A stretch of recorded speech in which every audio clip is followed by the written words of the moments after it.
Sən ümidini itirmədikcə bədənin əsla bloklanmaz. Bədənimiz əslində yaşlanmır. Hər şeyə ümidini itirir. Bədən sən ona necə davranırsansa, sənə əslində elə cavab verir. Bilirsənmi? Bədənin neçə yaşda olursan ol, özünü bərpa edəcək qüdrətə malikdir. Xəstəliklər isə bütün bədəni bu qüdrətinin qarşısını alaraq bədənimizi bloklanmağa gətirib çıxarır. Bu da bir çox bədənimizdə olan xəstəliklərin yaranma səbəbidir.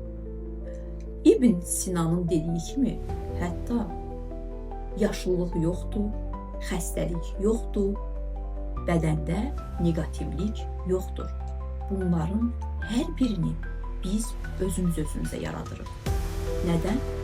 Keçirdiyimiz taleyimiz, keçirdiyimiz həyat tərzi, sıxıntılarımız, depresiyalarımız, qorxularımız, ümidsiz olmağımız gətirib bu bloklanma olaraq çıxarır ki, omurğamız bloklanır və həmin keçirdiyimiz sıxıntıya görə də biz xəstələnirik.